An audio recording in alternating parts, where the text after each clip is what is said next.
বাংলাদেশ নিয়ে ভারতের উদ্বেগ উৎকণ্ঠার শেষ নেই। একটা রিপোর্ট চোখে আসলো আনন্দবাজার পত্রিকায়। সেখানে যে শিরোনাম করা হয়েছে, তুরস্ক গেলেন বাংলাদেশের সেনা প্রধান, কতটা চিন্তায় নয়াদিল্লি, ঢাকায় তুর্কি নাচন কি ইসলামাবাদের পাকা মাথার ফসল।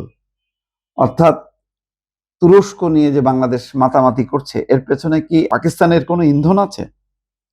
এরকম একটা সন্দেহ প্রকাশ করে বাংলাদেশের কারোর কোনো বক্তব্য কোড না করে একটা মন গড়া রিপোর্ট তারা করছে। এবং সেখানে মূল চিন্তা, সেনাপ্রধান 5 দিন গেছে, তার আগে আসিম মুনির গেছে, পাকিস্তানের সেনাপ্রধান। আসিম মুনিরের পরপর বাংলাদেশের সেনাপ্রধান গেলেন ওয়াকারুজ্জামান 5 দিনের জন্য। সেখানে কি এমন আছে? ওয়াকারুজ্জামান শেখ হাসিনার আত্মীয়, তারপরেও বর্তমান সরকারের সাথেই তার মানে নৈকট্য, এই সমস্ত ইত্যকার যাবতীয় তথ্য একের পর এক তুলে ধরেছে আনন্দবাজারের এই বিস্তৃত একটা প্রতিবেদন। তার ফাঁকে ফাঁকে বিভিন্ন রকম খবর আছে। আসলে ভারতের সাথে তুরস্ক পাকিস্তানের সম্পর্ক খারাপ।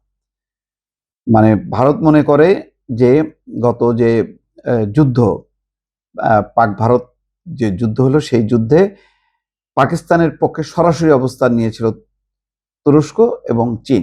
সুতরাং চীনের মতনই তুরস্ককে ঘিরেও ভারতের মধ্যে এক ধরনের চাপা আতঙ্ক আছে। সেই আতঙ্কটার বহিঃপ্রকাশ হচ্ছে এই রিপোর্ট।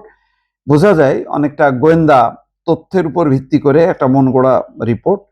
বলা হচ্ছে যে ওয়াকারুজ্জামান তুরস্কের তৈরি বিভিন্ন সামরিক সরঞ্জাম, যার মধ্যে আর্টিলারি ব্যবস্থা এবং ড্রোন অন্তর্ভুক্ত রয়েছে, সেগুলো সম্পর্কে খোঁজখবর নেন। তুরস্কের সামরিক প্রযুক্তি এবং সামরিক সরঞ্জামের স্থানীয় উৎপাদন সম্পর্কে সরাসরি ধারণা পেতে তিনি দেশটির বেশ কয়েকটি প্রতিরক্ষা কেন্দ্র ঘুরে দেখেন বলেও খবর। বগুড়াতে একটা ড্রোন কারখানা তৈরি করার কথা তুরস্কের, সেটা নিয়েও তাদের উদ্বেগ উৎকণ্ঠা। যে গত মাসে আবার তুরস্কের বিদেশমন্ত্রী হাকান ফিদান, পররাষ্ট্রমন্ত্রী, তিনি এসেছিলেন। এবং এই সফরের পর তার পরপরই মানে সেনাপ্রধানের এই সফর, মোট কথা তুরস্কের সাথে বাংলাদেশের ঘনিষ্ঠ হওয়াকে সন্দেহের চোখে দেখছে হচ্ছে ভারত। তারই একটা বিস্তারিত একটা বহিঃপ্রকাশ দেখা যাচ্ছে তাদের এই রিপোর্টে। এবং ঘুরে ফিরে তাদের যেই সন্দেহ, সেটা হলো ওইটাই যে মানে এর মধ্যে আবার ইয়ের আছে কিনা, মানে পাকিস্তানের যোগসাজশ আছে কিনা।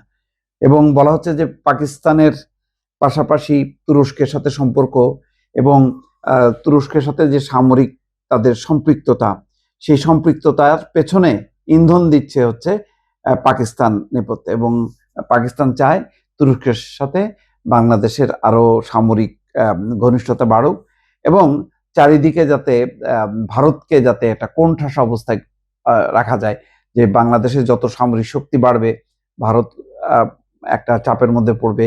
ওইদিকে পাকিস্তান, এদিকে চীন, সব মিলায় ভারতকে একটা চাপের মধ্যে রাখা, এটাই হচ্ছে উদ্দেশ্য। এবং বলা হচ্ছে যে নির্বাচিত সরকার আসলে সম্পর্ক ভালো হবে ভারতের সাথে, এমন একটা আশাই ছিল ভারত। কিন্তু এখন পর্যন্ত তার লক্ষণ দেখা যাচ্ছে না। এবং ভারতের কূটনীতিক বা রাজনীতিকদের উচিত যে বাংলাদেশের সাথে সম্পর্ক বৃদ্ধি করার মধ্য দিয়ে পাকিস্তানের যে অভিলাষ, যে আকাঙ্ক্ষা, সেই আকাঙ্ক্ষাটা বন্ধ করা, এরকম একটা ধারণা এই রিপোর্টে দেওয়া হয়েছে। দর্শক।